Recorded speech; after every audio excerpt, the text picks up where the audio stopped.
Welcome to Zoe Stories. Boss said company policy requires female attire. I never thought one email could change my life forever, but there it was, blinking at me like a prophecy I wasn't ready to face. My name is Armand, and I've always been a bit invisible. At the office, in school, or even at home, I tended to fade into the background. I'm 20, hardworking, disciplined, and determined to make something of myself. But sharing my insecurities or emotions has never been my strength. It was a Thursday, and I was buried in emails when one subject line froze me in my tracks. Mandatory female attire policy. Immediate compliance required. Female attire? I whispered, staring at the screen. My eyes must be deceiving me, right? I opened the email. The sender was my boss, Mera. Elegant, confident, and downright intimidating. At 28, she ruled the office with an iron fist. Mistakes weren't tolerated, and humiliation was guaranteed for those who failed under her scrutiny. The email read, "Company values inclusivity and gender expression. As part of this initiative, certain roles will require adherence to female attire standards. All concerned employees are to comply immediately. Noncompliance will result in review and potential demotion." I sank into my chair. How is this even possible? I'm male, and now I'm being told I must wear female clothing at work? This has to be some cruel joke. Then, like a shadow stepping into my nightmare, Mera herself appeared on the office floor. Each click of her heels made my stomach twist. Her eyes, sharp and calculating, locked onto mine. "Armand," she said, voice calm but commanding. "Did you see the email?" "Yes." "Mera," I stammered, barely audible. Her gaze held mine, a strange mix of amusement and authority. "Company policy requires female attire, and you're next in line to comply." My heart skipped. I don't. I mean, this can't be mandatory." She paused, letting her words sink in. Then she smiled, a sweet smile, but with a hidden edge of cruelty. "Oh, Armand, it's not negotiable. And honestly, I think you'll look stunning." I froze. Stunning? Me? In female attire? My mind reeled with fear, disbelief, and a strange, reluctant curiosity. She handed me a folder, meticulously detailed instructions, dresses, makeup, posture, even walking. "Start tonight. Full compliance by tomorrow," she said. I took the folder, hands trembling, and slumped into my chair. Everything felt surreal. Humiliating, terrifying, and oddly thrilling. In the mirror, I imagined myself as she described, someone I had never been. What if I actually looked beautiful? And then her words echoed in my head. "Don't fight it, Armand. You might actually enjoy being someone else." My heart raced. Confusion, fear, embarrassment, and a subtle thrill all collided inside me. This wasn't just an office rule. It was a challenge to my very identity. As I opened the folder and stared at the first dress and makeup instructions, a shiver ran down my spine. This was only the beginning. Cliffhanger. What would I do next? Comply or resist? And could something as simple as a work policy truly change the course of my life forever? I never thought I'd feel so exposed, not from someone judging me, but from someone who controlled me so completely. The folder felt heavy in my hands, heavier than any work document should. Each page was filled with instructions, sketches, even photographs of hairstyles and makeup styles. My pulse raced as I flipped through it, my mind screaming for logic, for some escape. And yet, I couldn't look away. The moment I heard Mera's voice behind me, I jumped. "Going through the details, Armand?" Her smile was serene, almost maternal, but the glint in her eyes told me she enjoyed watching me squirm. I guess, I mumbled, not meeting her eyes. She leaned against my desk, folding her arms. "You know, compliance isn't optional, but it is transformative." Her tone sent a shiver down my spine. "And trust me, the sooner you start, the easier it'll feel." I swallowed hard, trying to steady my voice. "Transformative how?" Her gaze softened, just slightly, but that tiny gesture felt like a trap. "You'll see. The dress, the makeup, even the way you walk and speak, It changes how people see you and eventually how you see yourself. I felt my stomach twist. I don't know if I can do this. Mera stepped closer, her presence overwhelming. Armand, fear is natural. Resistance is normal. But you can either fight it and stay miserable, or embrace it and discover something new. She paused, tilting her head, studying me like I was a puzzle she intended to solve. Do you want to be miserable, Armand? I hesitated. The truth was, I didn't know. Part of me was terrified, part of me curious. Good, she whispered, almost too close so I could feel her breath. Then tonight, you'll try the first outfit. My eyes widened. Tonight? Yes. And don't worry, I'll be guiding you every step of the way. You won't fail if you trust me. The words should have reassured me, but all I felt was panic. Yet, buried under that panic, a small spark of anticipation flickered. She handed me a small velvet bag from her own bag. Inside were the first pieces, a soft, silky blouse, a delicate skirt, matching lingerie, and a pair of simple heels. Start with this, she instructed, voice calm but firm. I'll be back in 30 minutes. By then, I want to see how well you've adapted. I held the garments in my hands, frozen. The reality hit me. This wasn't a suggestion. It was an order. My heart raced, my fingers shook. How could she make me do this? How could I possibly? I closed the folder, trying to calm myself, but my thoughts were chaotic. I can't. I'm not. This is ridiculous. Yet, a strange curiosity gnawed at me. What would it feel like to wear these clothes, to be someone else? 30 minutes felt like an eternity. Every tick of the clock amplified my fear and my growing, unsettling anticipation. When Mera returned, she surveyed me with a critical eye. Step 1, she said softly, almost kindly. Look in the mirror. I hesitated, then slowly faced my reflection. Seeing myself in the delicate blouse and skirt was shocking. My body felt foreign. My face softer somehow. Vulnerable. Exposed. You're tense, she said, stepping behind me. Relax. Breathe. Look at yourself and let go of what you think you should be.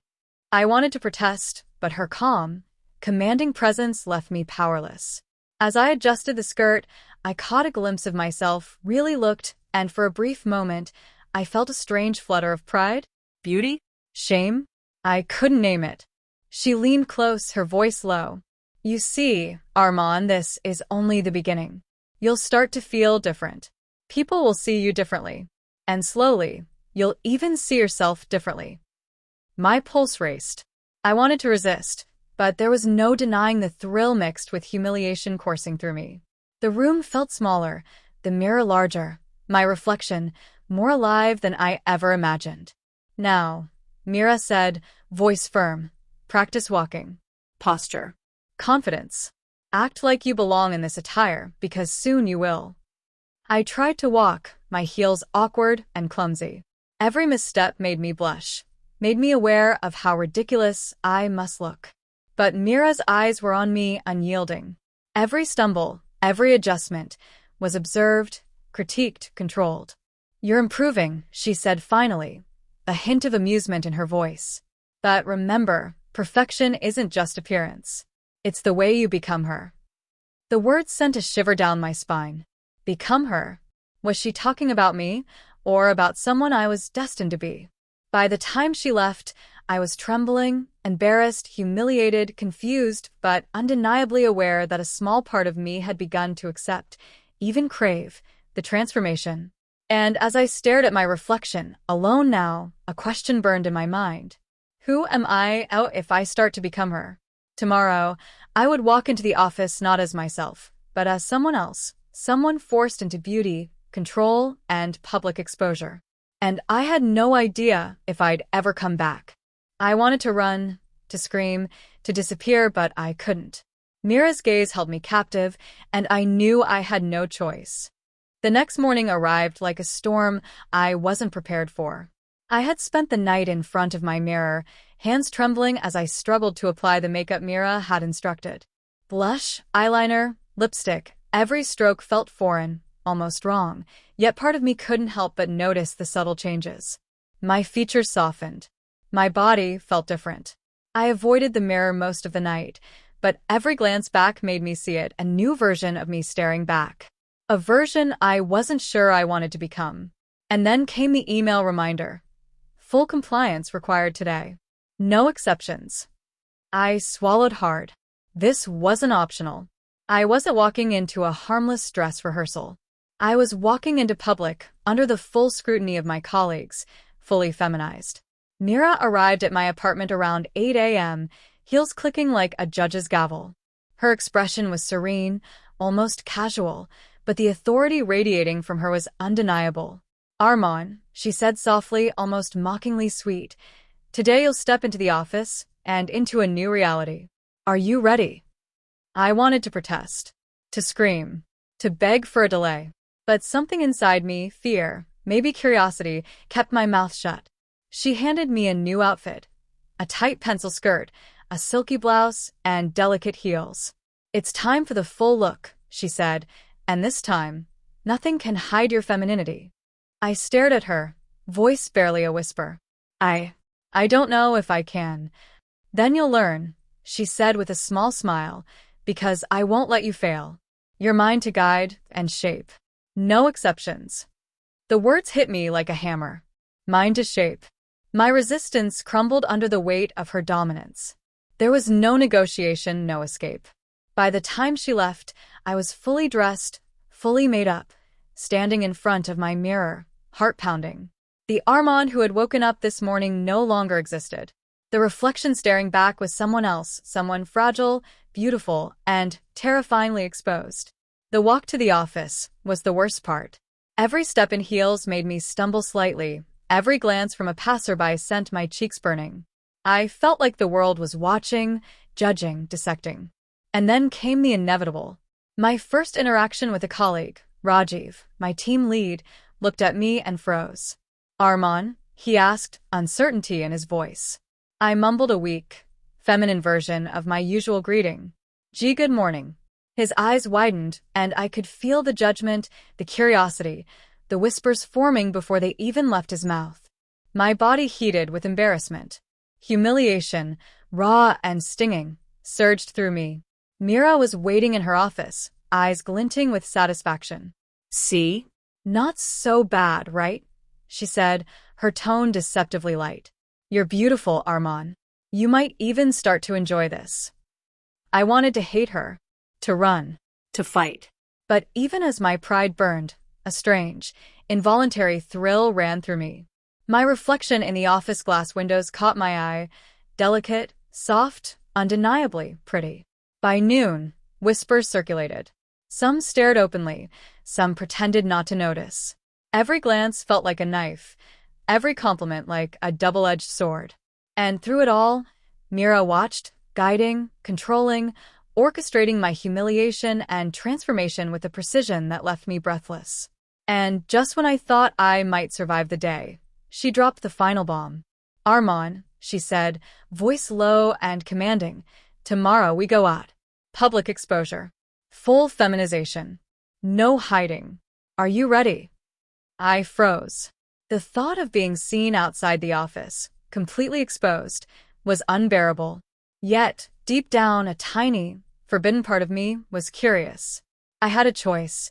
Run, fight, and risk Mera's wrath, or continue down this path, deeper into humiliation, transformation, and an identity I didn't yet recognize. Tomorrow would decide it all. Every step I took in those heels felt like a declaration. I was no longer entirely myself. And yet, I couldn't stop. The morning air hit my face as I stepped outside. The city had never looked so sharp, so invasive. Each pedestrian's glance felt magnified, their attention heavy. I stumbled slightly in my heels, heart hammering. The silk skirt clung to my thighs in a way that made me acutely aware of my body. Mera walked beside me, perfectly composed in her own power suit. Her eyes scanned the street, but they often flicked toward me, assessing, judging, controlling. Posture, Armand, she instructed softly. Chin up. Shoulders back. Walk like you own your femininity. I swallowed, trying to obey, but every instinct screamed against this. My arms shook slightly, my cheeks burned with embarrassment. And yet, when she said, "Own your femininity," a strange flutter of excitement passed through me. Our destination, a high-end mall, a public space, full of strangers, full of judgment. My anxiety skyrocketed. Inside, every reflection in glass and mirror felt like a trap. Each time I caught my own face, fully made up, I barely recognized myself. Lips painted, lashes curled, hair perfectly styled. This wasn't me. Or was it? My reflection smiled back, and it was beautiful.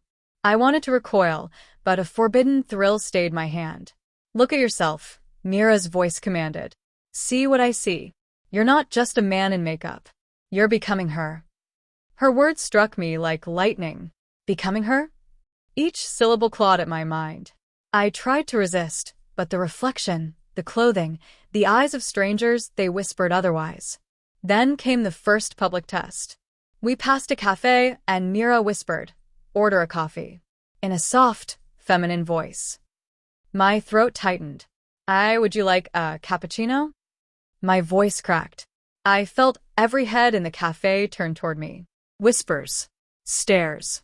I flushed red, wishing for the ground to swallow me whole. Mera's hand brushed lightly against my arm. "Not bad," she murmured, voice laced with amusement and subtle cruelty. "But remember, confidence, Armand. Confidence transforms fear into beauty." Hours passed like this. Each store, each reflection, each interaction pushed me further. Makeup practice in department store mirrors, walking in crowded aisles, soft laughter at my small stumbles.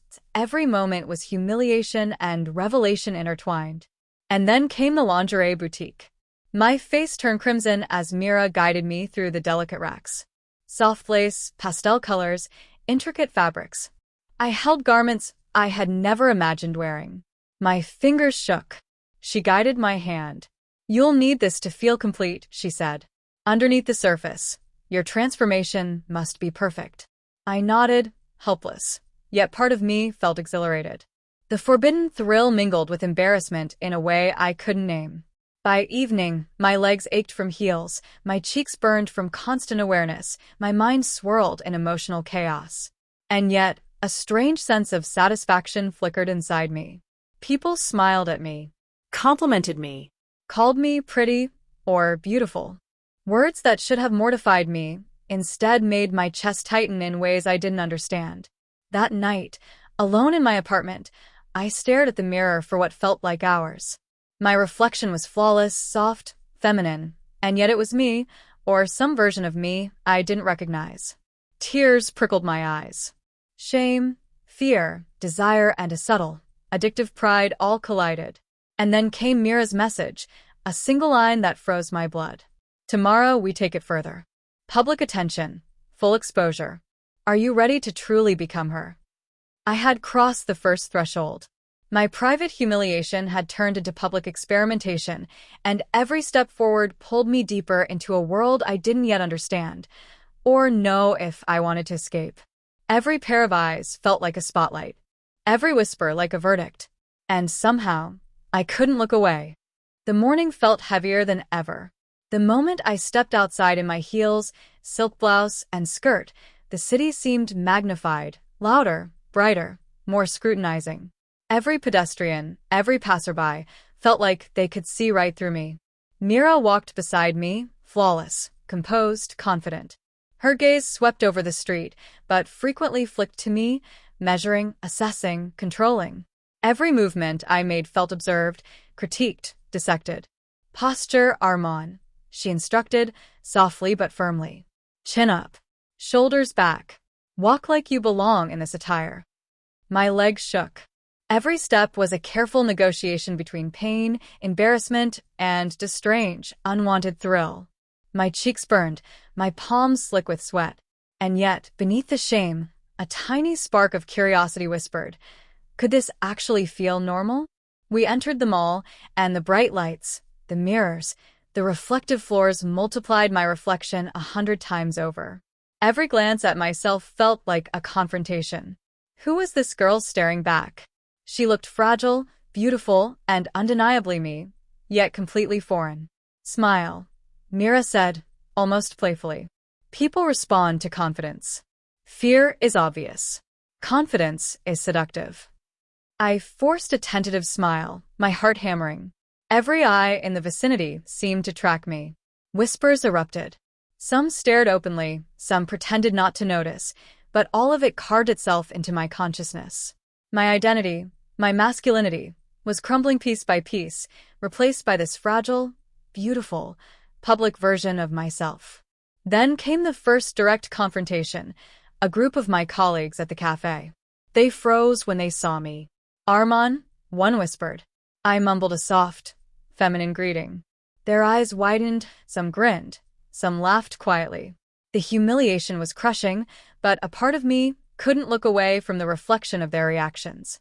Every glance, every whisper, every subtle smirk sent shivers through me, not entirely unpleasant, though shame tore at my chest.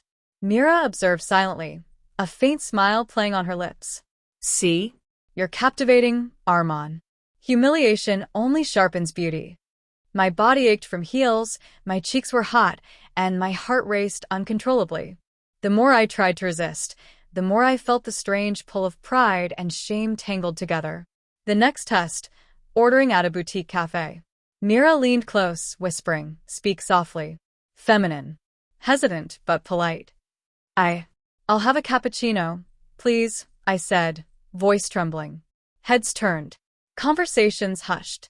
I felt every eye piercing me, yet a strange flutter of something made my chest tighten. Hours passed like this, mirrors everywhere, reflections doubling, tripling, magnifying every imperfection, every stumble. Every misstep, every blush, every shiver was noticed, critiqued, and secretly celebrated by Mera. By late afternoon, the whispers began to feel like a rhythm, almost hypnotic. People complimented me. Pretty, beautiful, gorgeous. Words that should have mortified me instead carved strange grooves of pride into my shame. That evening, we walked past a high-end salon. Mera stopped. Time for polish, refinement, and the final touches for public exposure tomorrow. You're going to be seen. My heart pounded. Full exposure? Entirely public? The thought was unbearable, but deep down a tiny, forbidden part of me was curious. Alone later that night, I stared into my mirror. Makeup perfect. Skirt smooth. Hair flawless. My reflection no longer looked entirely like me. It looked like someone else, someone public, feminine, impossible to ignore. Tears pricked my eyes. Shame, fear, humiliation, and a strange, addictive pride tangled into a storm inside me. And through it all, Mera's words echoed. Tomorrow, the world will see her. And you'll see yourself, too. I had crossed another threshold. The private humiliation had become public experimentation, and every step forward pulled me deeper into a world I didn't yet understand, or know if I wanted to escape. I could feel it, bit by bit, the parts of me that had always defined me as a man were slipping away. And the girl in the mirror was becoming stronger than I ever was. The following morning, I woke with a lingering ache from yesterday's humiliation and a strange sense of anticipation. My reflection in the mirror startled me. The makeup, the hairstyle, the outfit, they weren't just disguising me anymore. They were changing me. Slowly, my male identity felt foreign. Mera arrived promptly, as if she had orchestrated the very rhythm of my life. She carried a new bag, smaller, but filled with tools and instructions. Today, she said, voice soft but firm, we strip away what remains of your old self. Every habit, every comfort, every trace of the boy you were. I swallowed hard. What do you mean? She smiled, a mixture of sweetness and cruelty. Hair, voice, gestures, posture, even the way you sit. Every detail reinforces the new you. If you want to survive or thrive, you'll comply. We started with my hair. I barely recognized myself as she guided the scissors, shaping, trimming, and softening my masculine features. Each snip of the scissors felt like a part of me vanishing. My reflection grew unfamiliar, delicate, undeniably feminine. Next came voice coaching. Standing in front of the mirror, I stammered through sentences, trying to lower the masculinity in my tone, raising the pitch, softening the cadence. My voice trembled, awkward and fragile. Mera corrected me gently, but firmly. Your voice is your first introduction. Let it be soft, confident, and unmistakably her. By mid-morning, we moved to posture and gestures. Every step, every tilt of the head, every flick of the wrist, she corrected, guided, and sometimes mocked in the gentlest way imaginable. I stumbled, laughed nervously, and blushed uncontrollably, but slowly my movements began to feel different. Correct. Graceful. Feminine. The most humiliating moment came when she handed me a new lingerie set, soft lace and pastel silk. Underneath everything, Armand allies her. Wear this. Own it. It is part of you now. My hands shook as I obeyed. The intimacy of the act was unbearable, yet a strange heat coursed through me. Shame, fear, and involuntary arousal tangled together. I felt fragile, exposed, and yet powerful in a way I had never experienced as a man. By afternoon, we ventured into a public space, a boutique restaurant. Mera had chosen it intentionally, filled with strangers, mirrors, and attentive patrons. She guided me to a table, instructing me on every movement, every gesture, every mannerism. Heads turned. Eyes lingered. Some stared openly, some whispered. And I realized with mounting horror and a hint of exhilaration that the boy I had been was invisible. The girl in the mirror and in public was undeniable, beautiful, captivating, vulnerable. Every privilege you had as a man is gone, Mera whispered. No hiding. No excuses. You are hers now, and everyone will see it. My chest tightened. I wanted to fight, to scream, to reclaim my old self, but even as panic surged, there was an unfamiliar thrill. I had power in this new form, a tension I had never known, yet every moment was laced with humiliation and control. By evening, exhausted, I stared at my reflection at home. The boy I had been, the shy, invisible Armand, was fading. The girl in the mirror, delicate, polished, feminine, stood in his place. And deep down, I wondered, was I beginning to enjoy it? Mera's final words echoed in my mind. The boy is gone, Armand. Now only she remains. And tomorrow we test how fully the world accepts her. Every shred of masculinity had been challenged. Every comfort stripped away. The next chapter promised public acceptance, deeper identity crisis, and uncharted emotional territory. Every time she smiled at me, every gentle word, I wanted to obey. And every time I obeyed, I hated myself a little more. Or maybe, I loved myself a little more. The morning light streamed through my bedroom window, but I barely noticed. Sleep had been fitful, filled with dreams of a reflection that wasn't entirely mine. A girl's face stared back at me from every mirror, every reflective surface. Some part of me recoiled in fear. Another part couldn't look away. Mera arrived promptly, her presence electric. She didn't need to speak immediately. Her aura alone demanded attention. Good morning, Armand, she said softly, almost teasingly. Or should I say good morning, her? My stomach twisted. I didn't respond at first. She stepped closer, placing a hand lightly on my shoulder. The touch was casual but deliberate, grounding yet controlling. You're adjusting beautifully, she whispered. Do you feel it yet? That pull, the way you're becoming her. I shook my head, voice weak. I don't know.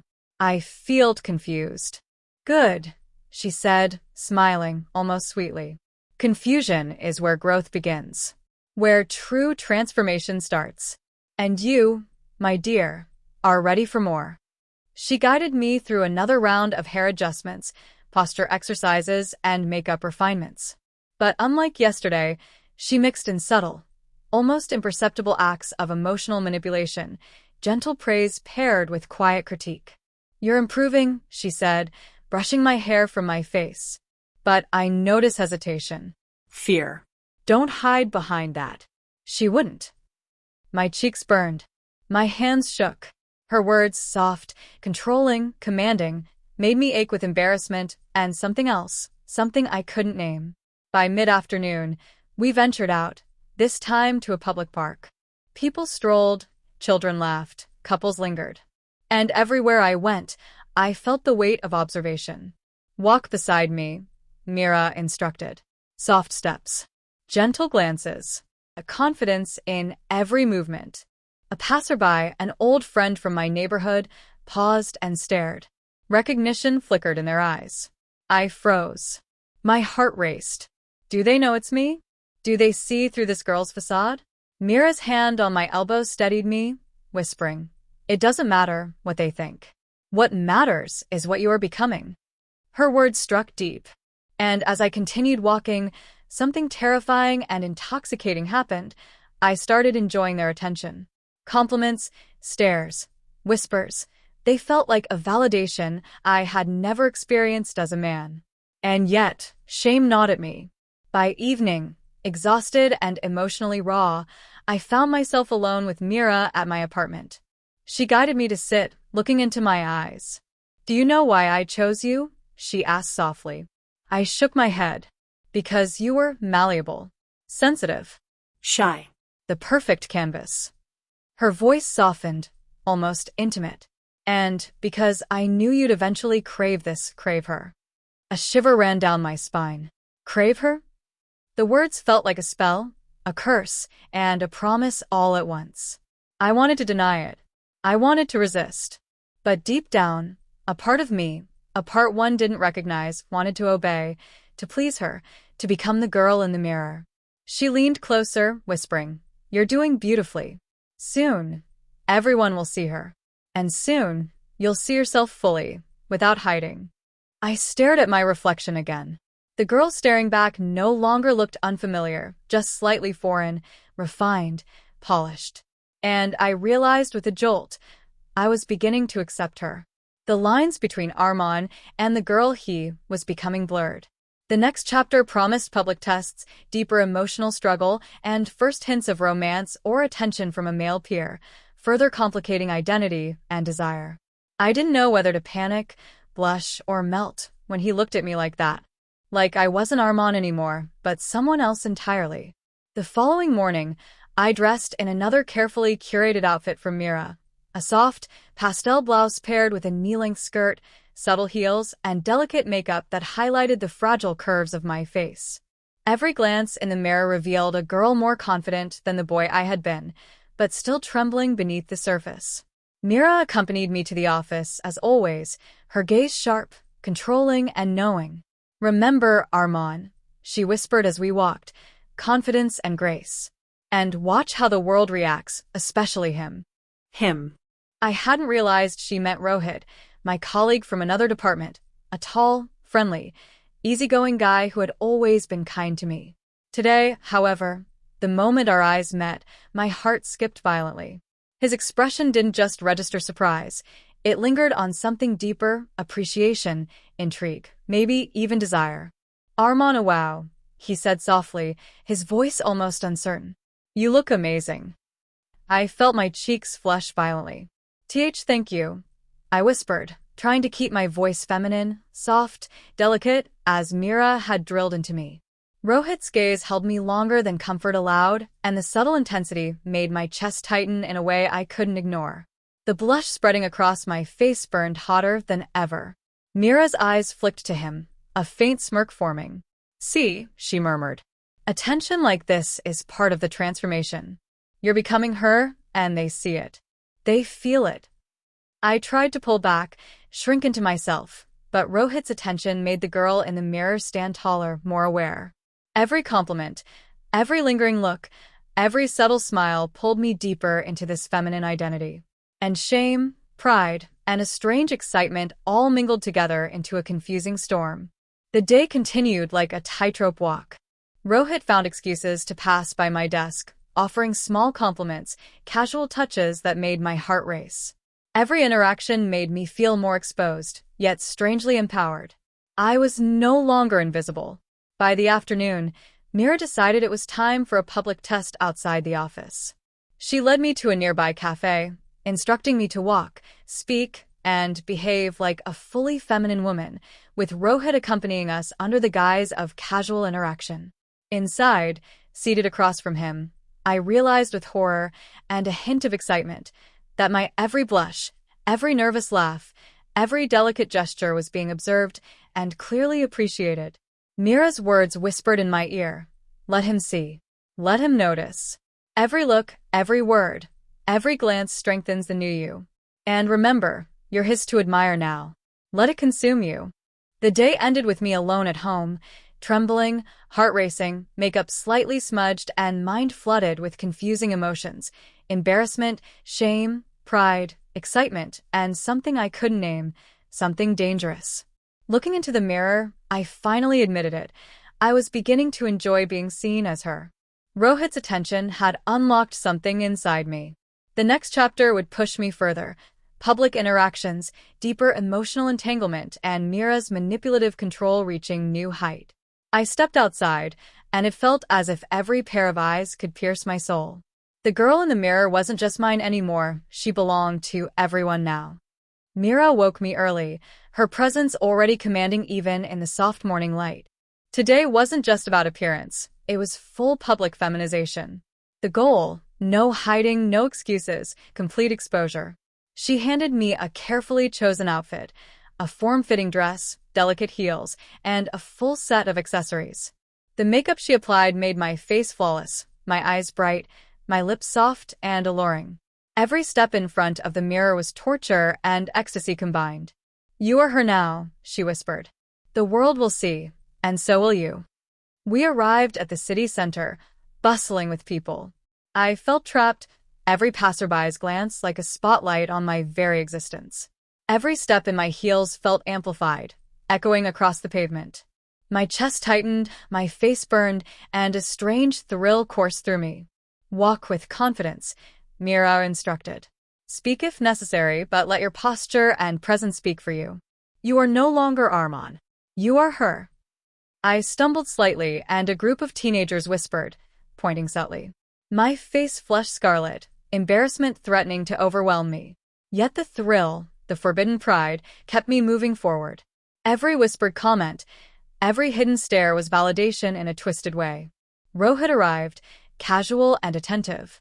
His eyes lingered, and every compliment, every small gesture made my chest flutter in ways I had never experienced as a man.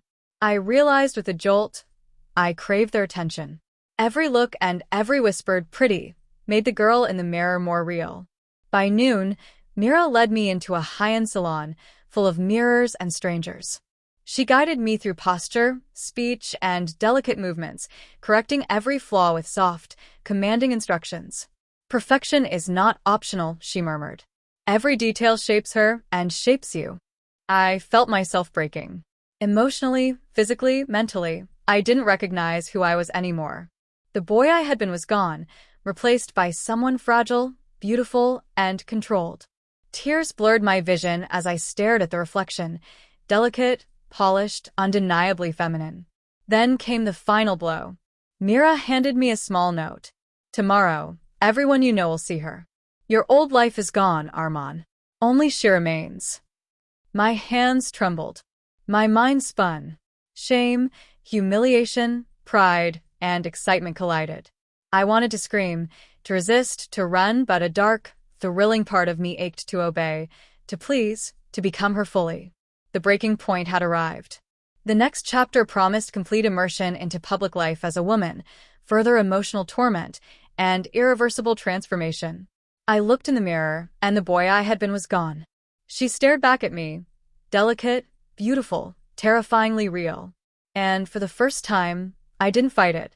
The morning was cold, yet my nerves burned hotter than ever. Mera arrived, calm and composed as always, carrying a new set of outfits and instructions. Today was different. Today, my transformation wasn't optional. Every move, every glance, every breath was meant to cement her control over me. You're ready, Mera said softly, almost like a lullaby. The world will see her, and soon she will be all you are. My reflection caught my eye: flawless makeup, delicate curves highlighted by the outfit, soft heels that forced graceful steps. The girl in the mirror stared back with eyes that seemed alive, independent, yet undeniably mine. I blinked. My old self felt like a ghost. We ventured into the city again, walking through crowded streets. Every passerby's glance felt like a judgment, a confirmation. Whispers followed me, some curious, some admiring, some mocking. And each one carved itself into my psyche. I could feel my resistance crumbling. Rohit appeared again, casual but attentive. His eyes lingered and my chest tightened. I realized I wanted his attention, craved the acknowledgement of my beauty as her. Shame battled with desire, humiliation mingled with pride. By afternoon, Mera led me to a boutique salon. Mirrors lined the walls, reflecting me from every angle. She guided me through every subtle gesture, every delicate movement, every feminine expression. Her hands adjusted my posture, my hair, my makeup. Every correction was precise, leaving no trace of the boy I had been. "You are hers now," Mera whispered. "And soon, everyone else will see it too. You cannot hide. You will not hide. She is permanent." My hands shook, my heart raced. Tears threatened to spill, but a strange thrill surged through me. The embarrassment, the humiliation, the attention, it was intoxicating. For the first time, I understood Mira's words. The transformation was irreversible, but also liberating in a way I had never known. By evening, I returned home, exhausted, emotionally raw, yet strangely fulfilled. The girl in the mirror stared back with an intensity that frightened and thrilled me.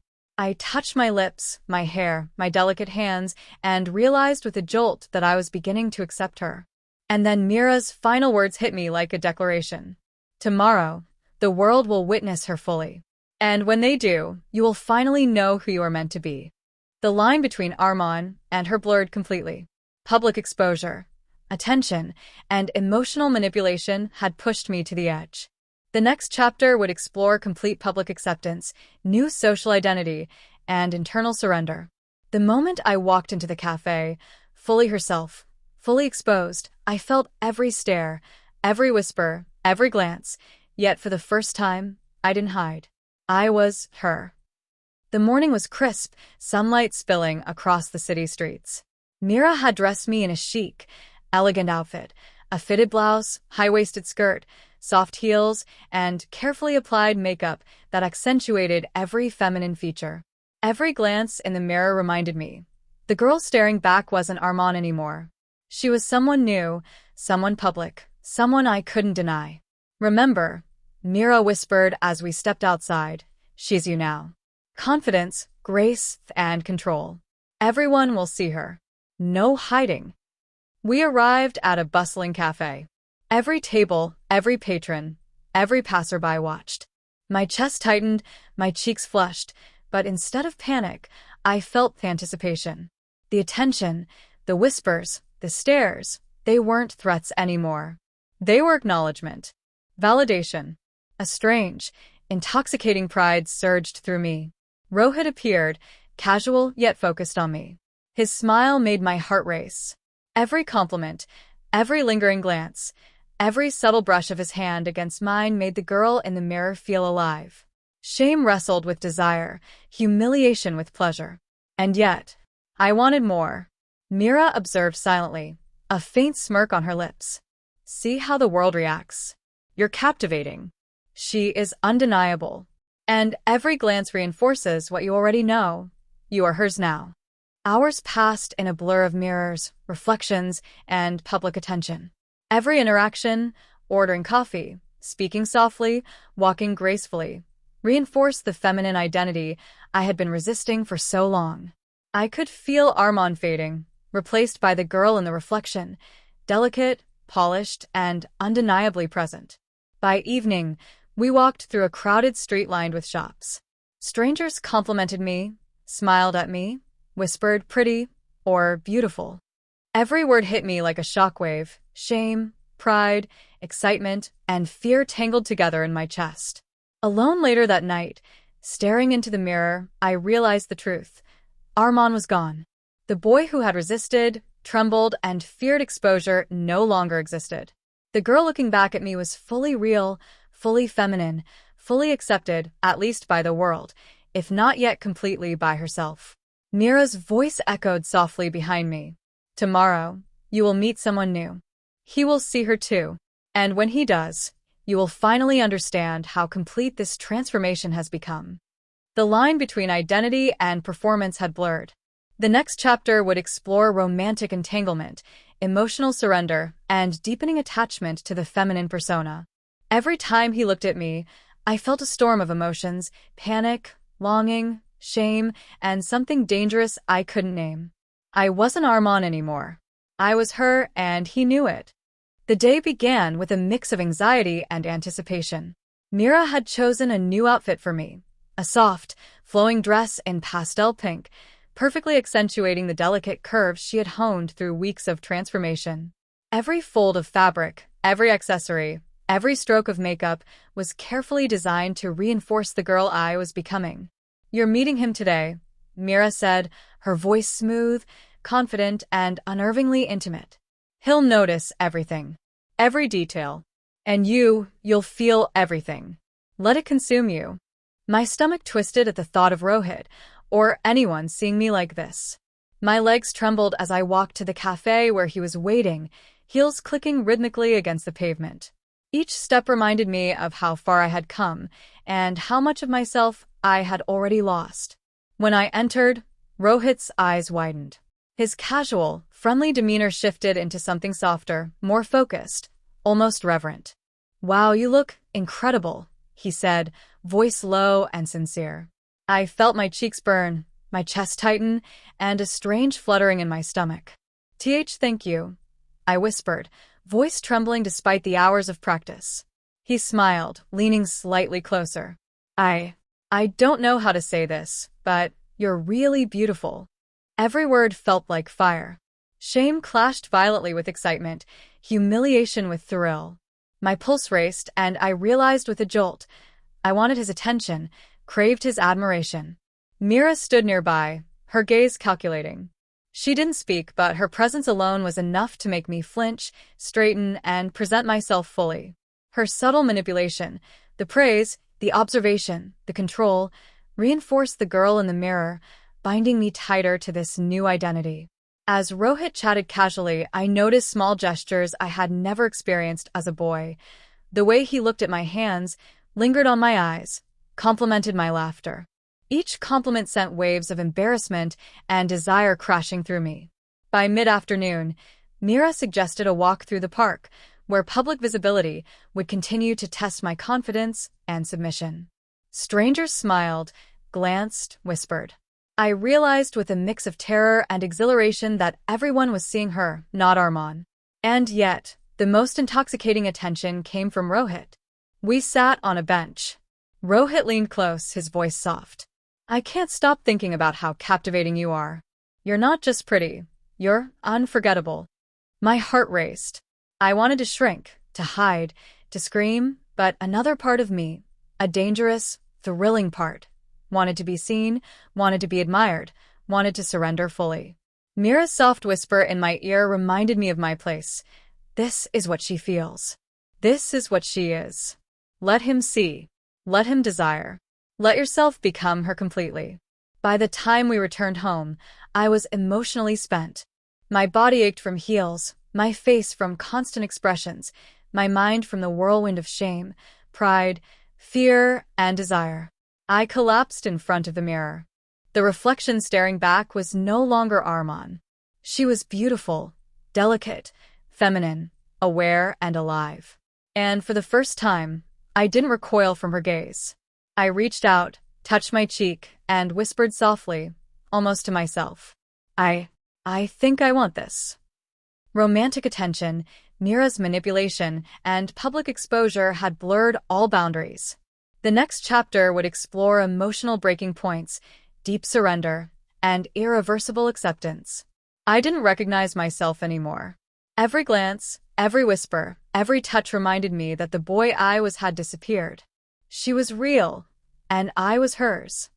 The morning light streamed through the curtains, soft and deceptive. I awoke with a strange mix of dread and anticipation. Mera had already prepared an outfit, a delicate silk dress, soft lace undergarments, and perfectly matched heels. Every piece screamed elegance, fragility, and femininity. "You're ready," she said softly, her eyes locking onto mine. Today, the world will see her fully. And so will you. My hands trembled as I dressed. Each article of clothing, each stroke of makeup, each adjustment of hair felt like shedding the last remnants of Armand. My reflection stared back at me, flawless, delicate, undeniably feminine. And yet, I felt hollow, terrified, and strangely exhilarated. Mera led me into the city, her presence commanding, her gaze everywhere. Every passerby's eyes, every whispered compliment, every stolen glance hammered home the truth. I was no longer Armand. I was her. Rohit arrived, his eyes immediately finding mine. The intensity of his gaze sent my heart racing. His admiration, subtle touches, and soft words ignited a whirlwind of shame, desire, and excitement within me. I wanted to pull away, to resist, but another part of me ached to surrender, to be seen, to belong entirely to this persona. By midday, Mera guided me into a high-end fashion boutique. Mirrors lined every wall, reflecting my image countless times. Each reflection reminded me of my transformation. She whispered, "Look at her. See her. Own her. There is no turning back." I couldn't resist anymore. The tears came first, hot, fast, uncontrollable. Shame, pride, fear, thrill, and submission collided, breaking every barrier I had left. My body trembled, my heart pounded, and I realized with a jolt, I wanted this. I wanted to be her fully. Rohit approached, concern and fascination mixing in his expression. "Are you okay?" he asked softly. I nodded weakly, voice barely a whisper.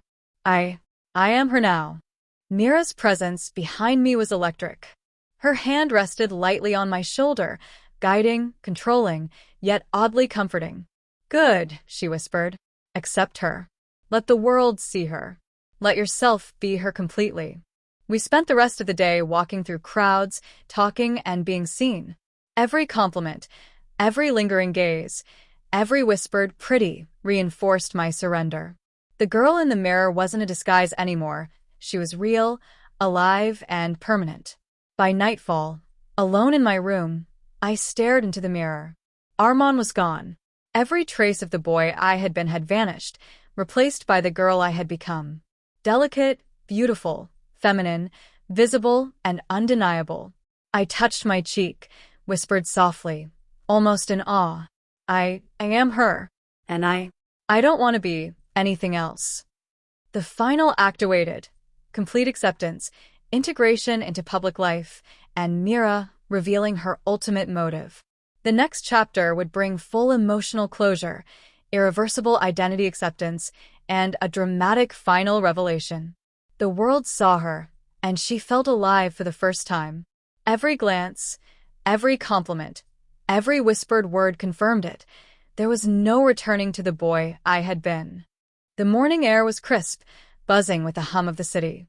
Mera had chosen a stunning ensemble for me, a sleek dress that hugged my form, delicate heels, subtle jewelry, and makeup that emphasized my eyes and lips with precision. I barely recognized the girl in the mirror. So confident, so visible, so real. "You are ready," Mera said, her voice calm but intense. "Today, the world will see her fully. And you will finally accept her." My chest tightened, anticipation and fear colliding.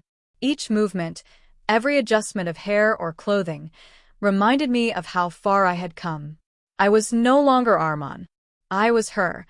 And today, the world would see it too. We stepped into the bustling city streets. Crowds moved around us, yet every glance felt focused on me. Compliments, whispers, and subtle stares reinforced my new identity.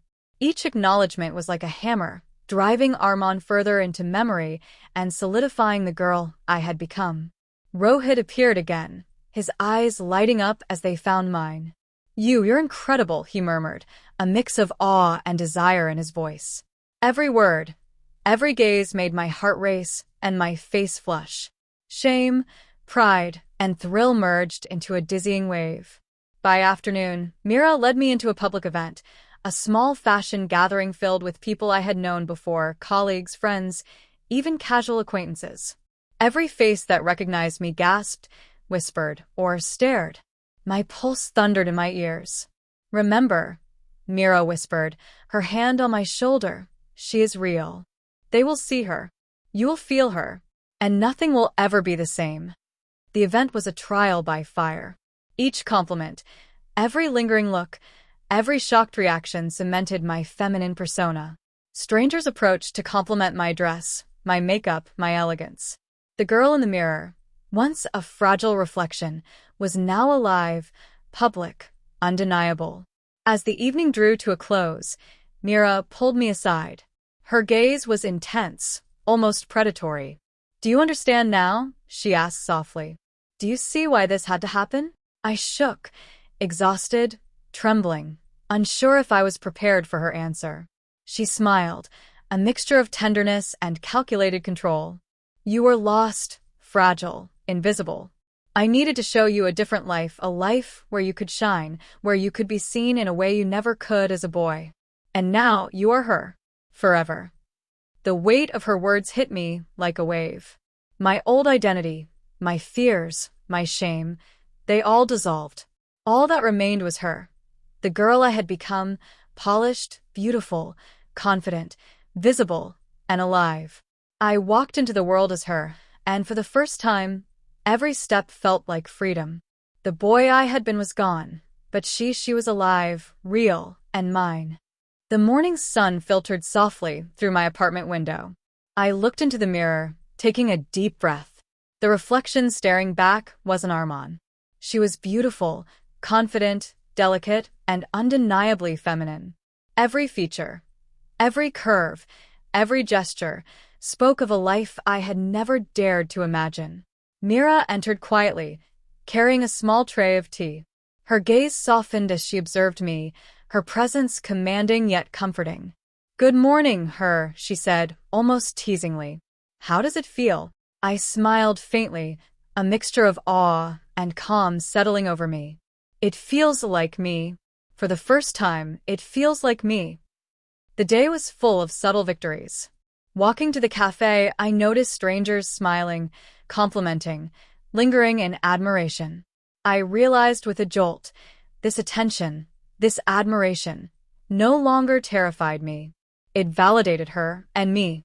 Rohit appeared, casual yet undeniably interested. "You look stunning," he murmured.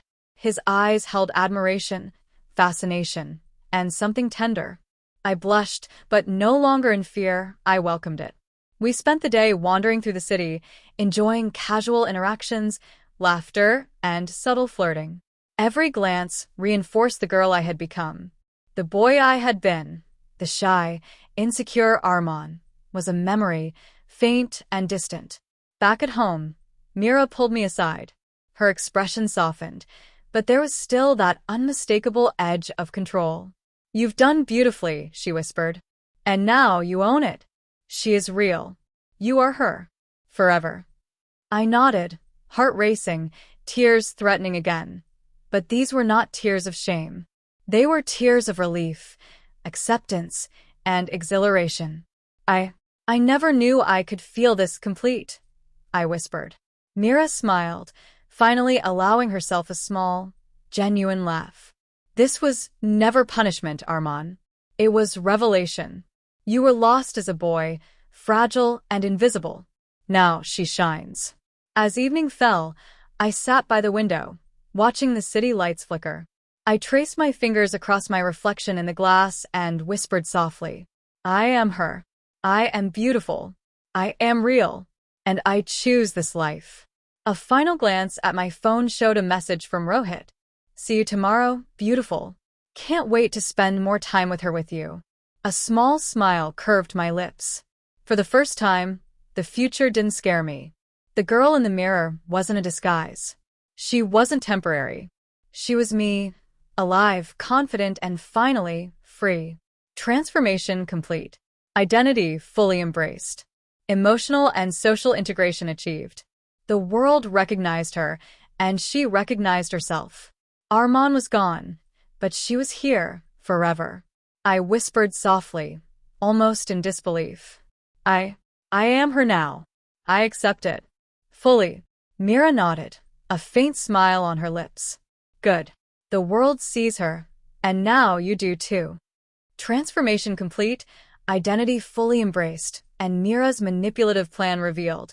It was never punishment or cruelty alone. It was a calculated act to reveal and nurture the girl within me, a life I could never have discovered as Armand. I never imagined a life like this could exist, where every glance, every touch, every word reinforced who I truly was. The boy I had been was gone, but she had arrived, and she was alive. The morning sunlight spilled through my curtains, soft and golden. I rose slowly, feeling the delicate sway of the silk dress Mera had laid out the night before.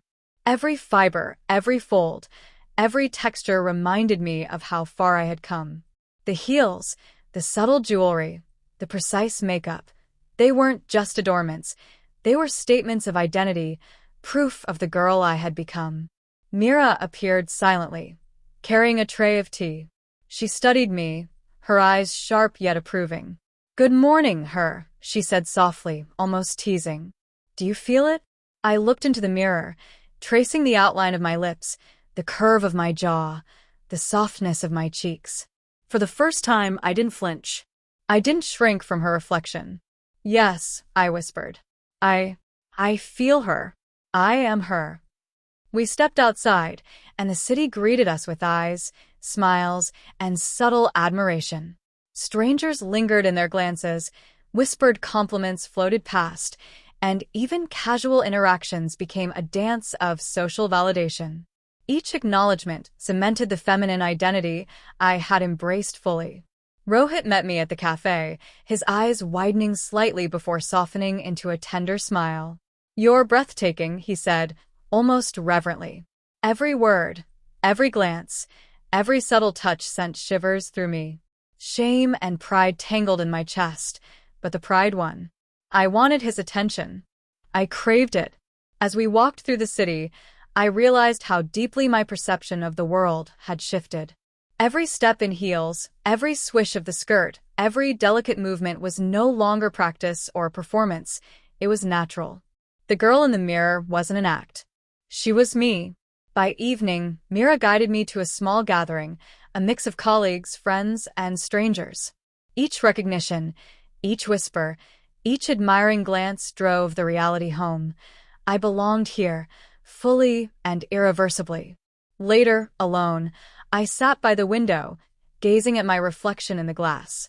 The lights of the city reflected softly against my skin, illuminating the contours of my face. I traced my lips with trembling fingers, whispered softly. "I am her. I am beautiful. I am real. I choose this life. Forever." Mira's final words echoed in my memory. "You were fragile, lost, invisible. I didn't punish you. I revealed you. And now she shines." A message from Rohit appeared on my phone. "Can't wait to see you tomorrow, beautiful. You are unforgettable." Tears threatened to fall, but they were tears of relief, pride, and exhilaration.